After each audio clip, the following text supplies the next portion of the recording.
Assalamualaikum warahmatullahi wabarakatuh. Selamat pagi, salam sejahtera bagi kita semua.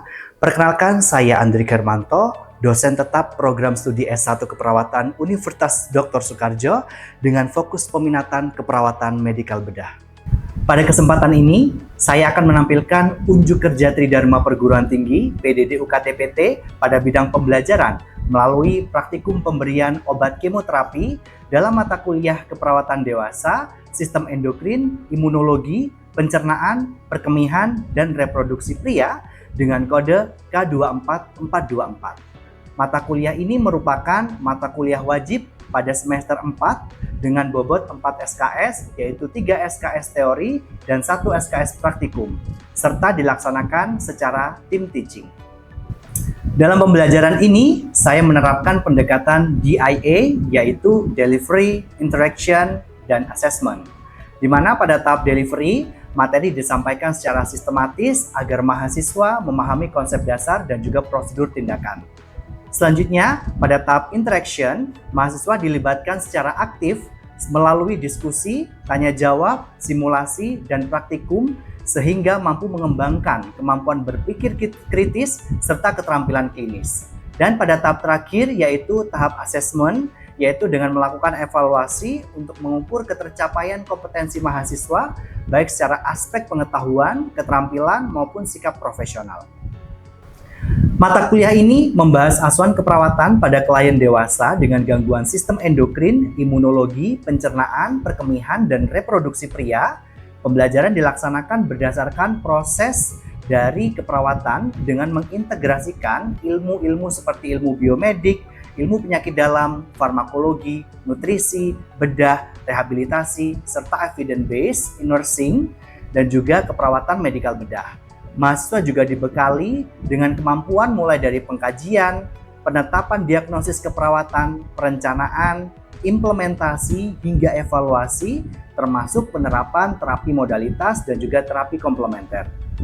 Adapun capaian pembelajaran mata kuliah keperawatan dewasa, sistem endokrin, imunologi, pencernaan, perkemihan, dan reproduksi pria, yaitu 3 CPMK. Yang pertama, mahasiswa mampu melakukan simulasi asuhan keperawatan, pengelolaan asuhan keperawatan, pendidikan kesehatan, serta menjalankan fungsi advokasi, edukasi, dan kolaborasi.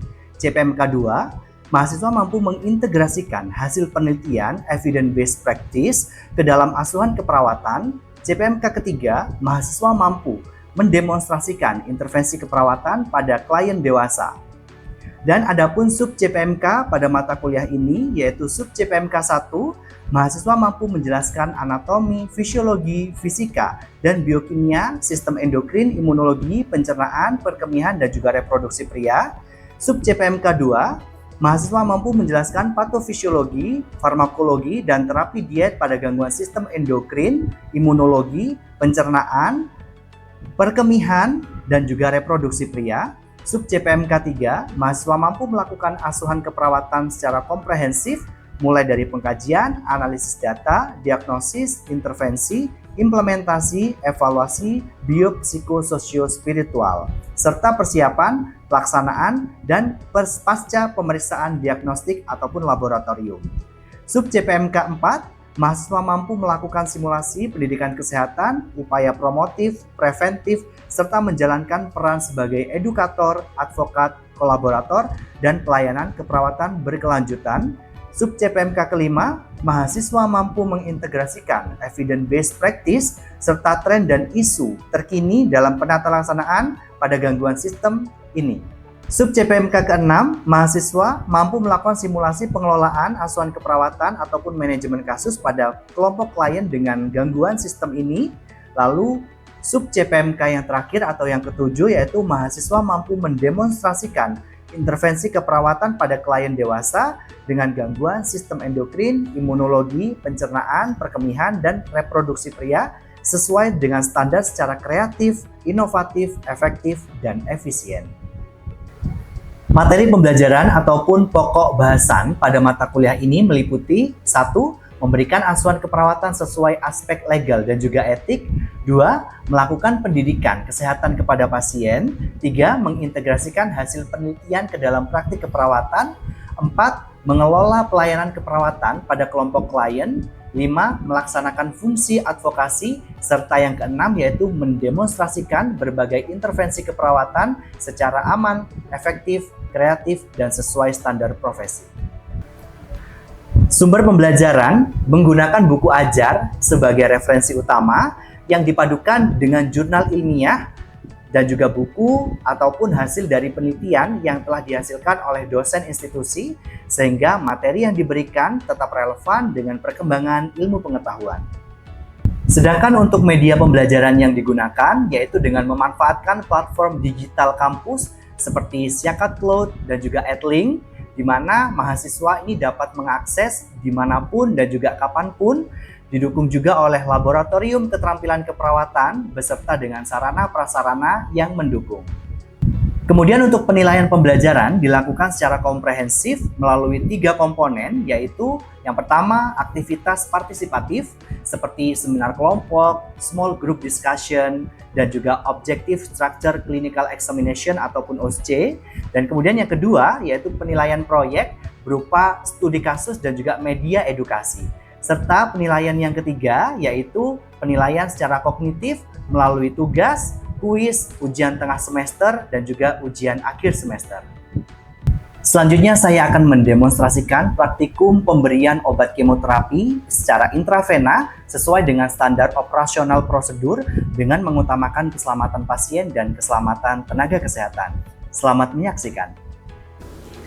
Baik, Assalamualaikum warahmatullahi wabarakatuh. Waalaikumsalam warahmatullahi wabarakatuh. Selamat pagi semuanya. Pagi, Pak. Apa kabar hari ini? Sehat? Alhamdulillah sehat. Iya, luar biasa sekali ya. Kelihatan ini dari wajah-wajahnya sepertinya semangat banget buat ikut praktikum hari ini ya. Sudah siap? Siap. Iya, sebelum kita memulai praktikum supaya diberikan kemudahan dan juga kelancaran, kita berdoa terlebih dahulu dulu ya. Menurut agama dan kepercayaan masing-masing, berdoa disilahkan. Doa selesai. Oke, sebelum memulai praktikum, Pak Andrik mau absensi terlebih dahulu ya. Ini dari kelompok berapa? 1 ya? Iya, Bapak. Kelompok 1. Ada 8 mahasiswa, betul ya? Betul. Ada 8. Oke, semuanya lengkap ya? Lengkap. Oke, baik. Ya, hari ini sudah tahu ada praktikum apa? Kemoterapi. Iya, betul. Jadi hari ini kita akan melakukan praktikum pemberian obat kemoterapi. Ada yang masih ingat apa itu obat kemoterapi? Angkat tangan. Iya. Oh iya, boleh. Pemberian obat kemoterapi itu adalah prosedur terapi yang menggunakan obat-obatan yang tujuannya di sini itu untuk menghentikan pertumbuhan sel kanker. Oke, tadi sudah benar yang dikatakan sama Deva ya, bahwasanya kemoterapi itu adalah sebuah prosedur atau tindakan yang diberikan untuk pasien kanker. Nah, sebelum kita masuk lebih dalam dari praktikum ini, hari ini kita akan melakukan pretest terlebih dahulu ya. Jadi pretest sudah saya kirimkan di Edlink masing-masing. Boleh dibuka dari sekarang. Boleh dibuka HP-nya untuk mengerjakan. Waktunya 5 menit untuk mengerjakan pretestnya ya. Oke, tadi sudah selesai pretestnya. Jadi kita lanjutkan ke praktikum ya. Ya, jadi karena hari ini kita akan melakukan pemasangan infus dulu karena pasiennya masih belum terpasang infus untuk dilakukan pemberian obat kemoterapi, di mana obat kemoterapi ini ada macam-macamnya, dan salah satu yang akan kita laksanakan hari ini itu adalah yaitu melalui intravena ya, atau melalui cairan infusnya. Jadi kita akan memasang infus dulu. Jadi kalau kita mau memasang infus dulu berarti kita punya infus set yang pertama ya, infus set. Terus kemudian ada venflon ya. Terus kemudian kita ada sarung tangan, lalu ada alkohol swab, terus kemudian ada kasa steril, ada hipavik, ada tourniquet, ya ada tourniquet, ada hand strap, terus kemudian ada bengkok. Terus karena kita akan melakukan prosedur kemoterapi, yang membedakan adalah di sini ada obat kemoterapi ya. Di sini adalah ada cairan yang dimana di sini sudah dimasukkan obat-obatan kemoterapi ya. Ini ada kasa, lalu ada hand spoon. Di sini prinsipnya bersih, tidak steril, jadi ada sarung tangan yang bersih saja. Lalu ada hipavik ya, kemudian ada tourniquet, lalu ada tisu, ada bengkok, kemudian ada cairan NaCl dan juga ada cairan kemoterapi ya. Kemudian di bak instrumen ini ada obat yang dimana di sini sudah diisi sebagai obat premedikasi sebelum diberikan kemoterapi. Jadi di situ ada obat dexamethasone supaya pasiennya nanti tidak alergi, ataupun bisa juga diberikan obat seperti ondansetron di mana pasiennya supaya tidak mengalami mual muntah selama proses kemoterapi berlangsung. Nah, karena yang membedakan dari kemoterapi ini adalah ketika kita memberikan cairan kemoterapi ya, karena kemoterapi ini bisa membahayakan kepada perawat ataupun tenaga kesehatan. Jadi selama melakukan ya prosedur pemberian obat kemoterapi ini kita harus memperhatikan alat pelindung diri atau APD yang lengkap. Karena kalau misalkan nanti cairan dari kemoterapi ini terkena kulit kita atau terhirup ataupun terkena mata gitu ya, masuk ke mata, itu yang akan membahayakan nantinya ya. Jadi obat-obatan kemoterapi ini harus lakukan ya dengan sangat-sangat hati-hati. Jadi di sini kita punya APD. Jadi APD-nya ini ada masker ya. Terus kemudian ada gaun di sini, ada gaun panjang dan juga ada penutup kepala. Terus misalkan kalian mau menggunakan apron juga boleh, misalkan tidak ada gaun. Terus kemudian ada kacamata Google ya, ada kacamata Google dan juga ada sepatu boot yang nanti harus dipakai. Ya, jadi semuanya mulai dari atas kepala sampai ujung kaki semuanya harus terlindungi, bahkan supaya cairan kemoterapi ini nanti tidak sampai kena kulit kita ataupun kena kepada baju kita ya, seperti itu. Baik teman-teman, tadi sudah kita mempersiapkan alat, selanjutnya kita mempersiapkan diri dulu ya. Ya, yang pertama yaitu kita cuci tangan dulu. Pastikan kita tidak menggunakan jam tangan ataupun cincin ataupun gelang ya, nanti bisa dilepas terlebih dahulu untuk jam tangan dan juga cincinnya. Oke, masih ingat 6 langkah cuci tangan? Masih. Oke, yuk kita bareng-bareng ya. 1, 2, 3, 4, 5, 6. Oke, sudah selesai ya. Ya, terus kemudian kita pasang gaun kita terlebih dahulu ya. Kita pasang gaun terlebih dahulu.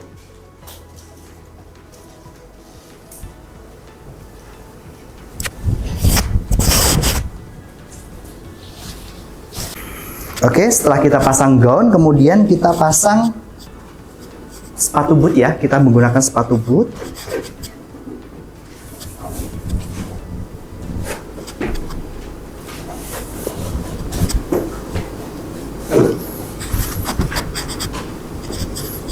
Setelah itu kita gunakan penutup kepala ya, gunakan penutup kepala.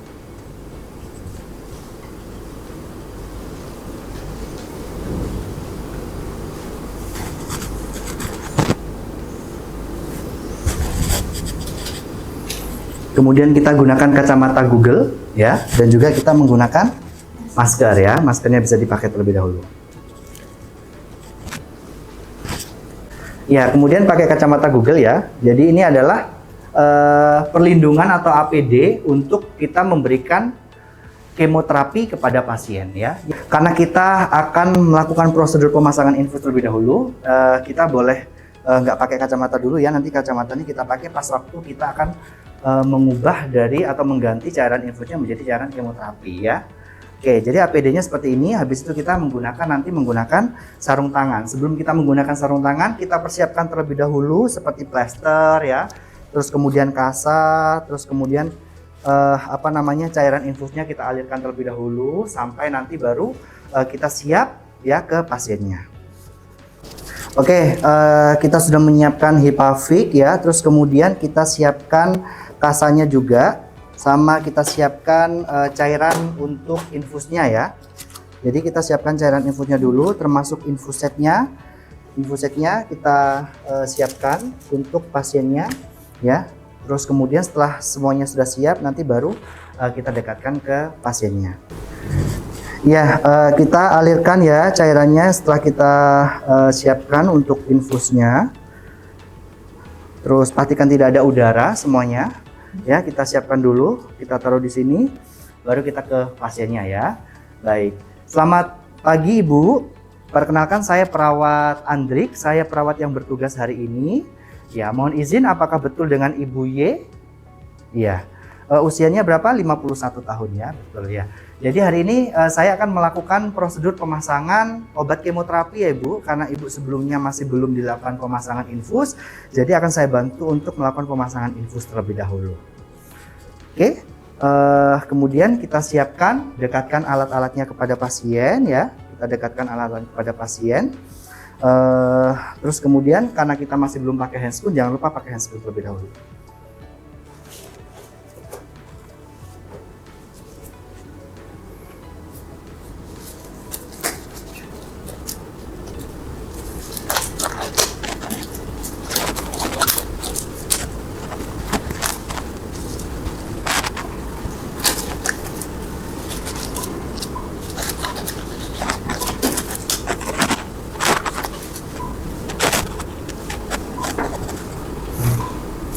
Oke, setelah itu kita ke pasien ya, kita berikan pengalas perlak terlebih dahulu kepada pasien.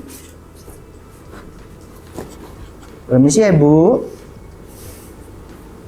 Oke, setelah itu kita pasang terlebih dahulu ya, siapkan tourniquetnya ya. Dekatkan juga tiang infusnya supaya tidak terlalu susah.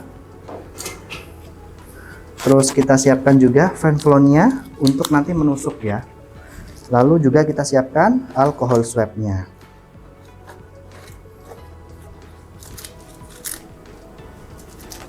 Ya, kita dekatkan alatnya. Ini misalkan bengkoknya bisa ditaruh di sini, nggak apa-apa. Didekatkan ya.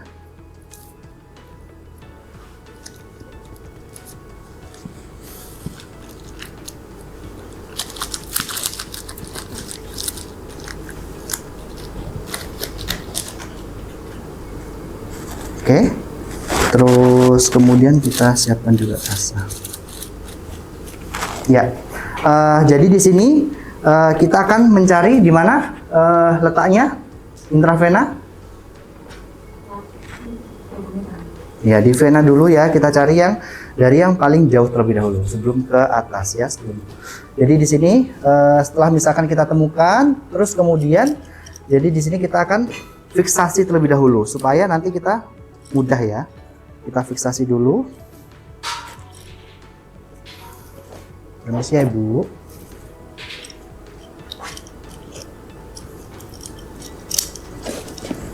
Nah, kemudian kita fiksasi di sini. Misalkan kita sudah ketemu nih di sini ya, misalkan ya. Terus setelah itu baru kita lakukan penusukan di situ. Sebelum melakukan penusukan, yaitu kita sirkulasi terlebih dahulu ya. Sebelum kita melakukan penusukan, kita sirkulasi menggunakan alkohol swab dalam bentuk sirkuler gigi seperti ini. Jadi supaya untuk menghilangkan bakteri, terus kemudian juga supaya lebih terlihat. Nah, terus kemudian kita bisa melakukan pemasangannya. Kita lakukan penusukan ya. Ibu, ini akan sedikit sakit ya. Ibu bisa ditahan, Ibu bisa tarik nafas dalam. Oke, permisi ya Ibu.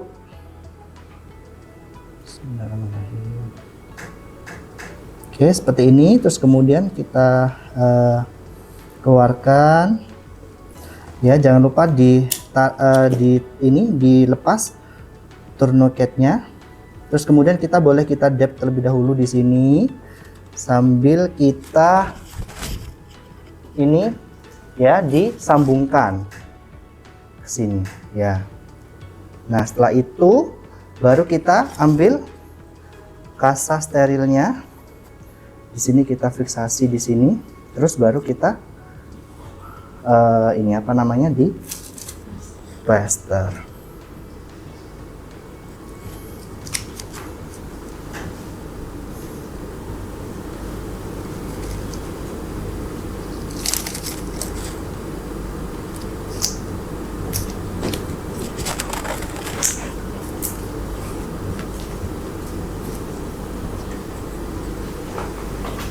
Oke, misalkan kalian mau menambah plasternya juga boleh ya.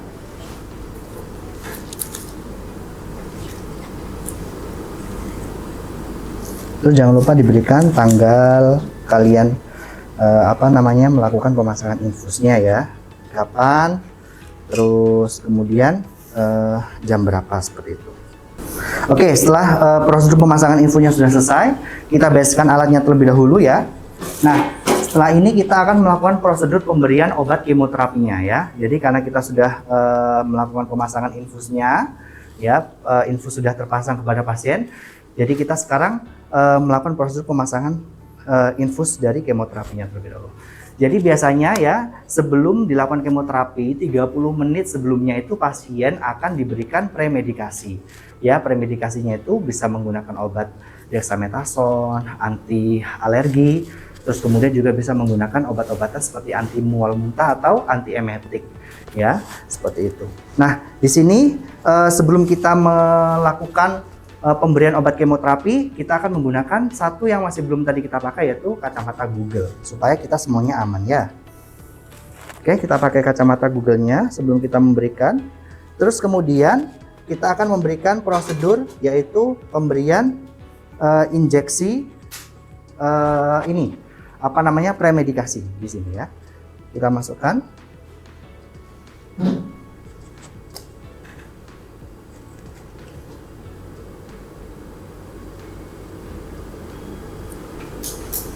Oke, sudah. Lalu kita tunggu 30 menit. Ya, setelah kita sudah selesai menunggu 30 menit, kemudian baru kita mengganti cairan NaCl atau cairan infus yang sebelumnya pasien itu dengan cairan kemoterapi. Nah, jadi kita akan mengganti ya obat kemoterapi dengan kepada pasien ya. Jadi sebelumnya infusnya kita lepas terlebih dahulu dan kemudian baru kita ganti dengan obat kemoterapi.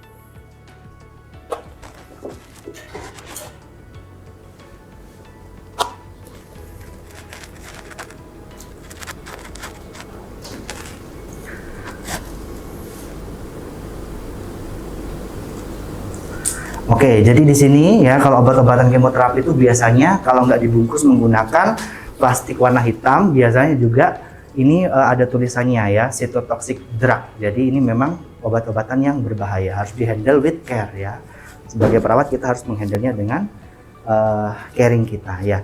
Nah, di sini untuk TPM-nya biasanya kita sesuai dengan petunjuk dokter. Obat kemoterapi itu bisa ada bermacam-macam. Ada yang bisa dihabiskan dalam waktu 2 jam, 4 jam, ataupun 6 jam seperti itu ya. Dan kemudian ini untuk TPM-nya bisa 40 TPM ya, sesuai dengan petunjuk dokter. 40 tetes per menit. Jadi ini harus dihabiskan dalam waktu 4 jam seperti itu. Jadi untuk tetesannya bisa disesuaikan.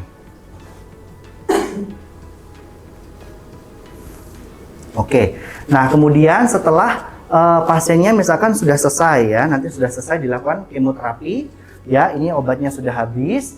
Terus selanjutnya kita akan melakukan namanya flushing. Flushing itu adalah kita bilas lagi obat-obatan yang sudah masuk kepada pasien ini, obat kemoterapinya itu kita bilas kembali dengan apa? Dengan kembali menggunakan NaCl. Iya, NaCl. Ya, ini sudah selesai ya, prosedurnya sudah selesai.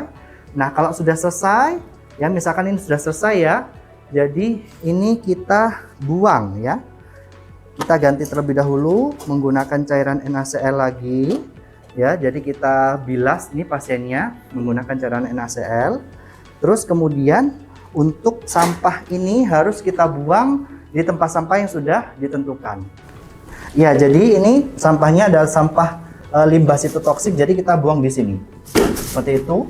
Ya, baik. Tadi selama 4 jam, jadi selama 4 jam kemoterapi itu ya, kita sebagai perawat harus melakukan evaluasi apakah pasiennya ini mengalami seperti mual, muntah, terus kemudian apakah ada alergi atau mungkin pasiennya sesek atau seperti itu ya. Jadi kita harus melakukan evaluasi itu. Nah, setelah misalkan semuanya prosedur tadi sudah selesai ya, semua prosedurnya sudah selesai. Terus kemudian baru kita melepaskan semua APD kita ya.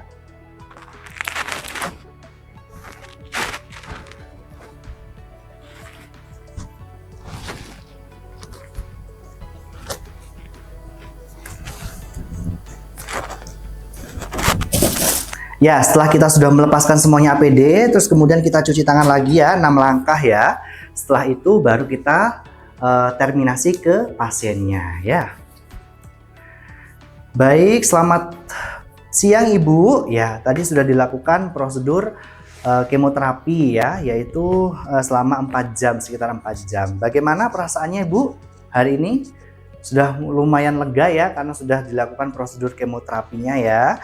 Ya baik Ibu, jadi prosedurnya sudah selesai. Terima kasih banyak atas waktunya dan juga atas kerjasamanya. Selamat istirahat kembali ya Ibu, semoga sehat selalu. Terima kasih, Assalamualaikum. Kalau misalkan nanti Ibu ada apa-apa, ada butuh bantuan, bisa memanggil saya di ruang ataupun di nurse station seperti itu. Monggo Ibu, terima kasih. Sudah, kita melakukan terminasi kepada pasien ya. Setelah itu baru kita lakukan dokumentasi. Ya, dokumentasi. Nah, dokumentasi ada apa saja? Tanggal, hari, ya, jam ya. Terus kemudian apa lagi? Nama tindakan, Keluhan terus pasien. keluhan pasien ya. Terus apa lagi? Hasil tindakan ya, dievaluasi.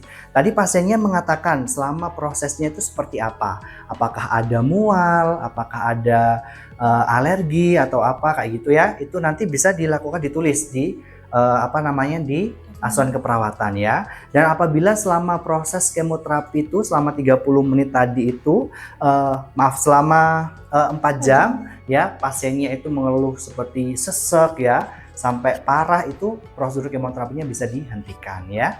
Terus kemudian selain itu nih, tadi pasiennya kan muncul ada masalah, tadi di awal ada cemas, terus kemudian ada mual. Kira-kira masalah intervensi, masalah keperawatan yang muncul apa? Ansietas, terus apa lagi? Mual dan muntah. Terus apa lagi? Kalau misalkan pasiennya sedang tirah baring, apa? Fatigue ya, atau apa? Ya, kelelahan ya, atau jadi nanti bisa pasiennya terkait dengan aktivitasnya nanti bisa dikaji lagi ya, bisa diberikan intervensi. Kalau untuk kecemasan bisa menggunakan contohnya seperti terapi relaksasi ya, nafas dalam, terus kemudian relaksasi musik mungkin ya. Terus kalau misalnya pasiennya mual muntah, nanti bisa misalkan makan sedikit tapi sering kayak gitu ya. Nah, oke, dari sini ada yang mau ditanyakan dulu? Bapak izin bertanya, dalam pemberian siklus obat kemoterapi ada berapa nih? Oke, pertanyaan yang bagus ya.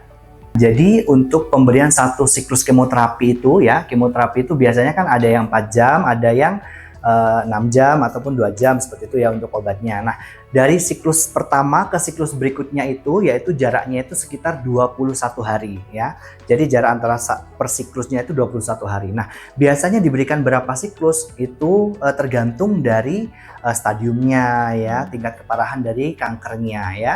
Jadi ada yang diberikan selama ada 6 siklus, ada 4 siklus, ada 8 siklus, begitupun juga ada yang memanjang seperti itu. Jadi tergantung dari seberapa besar tinggi dari stadiumnya itu. Misalkan stadiumnya semakin parah nih ya, berarti ya bisa jadi diberikan siklus yang lebih banyak gitu, seperti itu. Oke, sebelum kita tutup, kita akan mengerjakan post test terlebih dahulu. Boleh dikeluarkan lagi handphonenya, silahkan dikerjakan lagi. Post testnya sama ya. Jadi harapannya dari hasil tadi pretest, tadi mungkin ada yang belum bisa menjawab. Dengan sudah dilakukan praktikum ini, kalian bisa menjawab. Oke, kurang lebihnya mohon maaf. Saya akhiri. Assalamualaikum warahmatullahi wabarakatuh. Selamat siang semuanya. Waalaikumsalam warahmatullahi wabarakatuh. Terima kasih. Sama-sama. Demikian video PDD UKT-PT yang dapat saya sajikan. Melalui pembelajaran ini, saya berharap mahasiswa tidak hanya memahami konsep pemberian kemoterapi secara teoritis saja, tetapi juga mampu menerapkan keterampilan klinis secara aman, tepat, profesional, serta berlandaskan pada prinsip patient safety dan juga evidence-based nursing dalam praktik pelayanan kesehatan. Terima kasih atas perhatiannya, kurang lebihnya mohon maaf. Saya akhiri. Wassalamualaikum warahmatullahi wabarakatuh.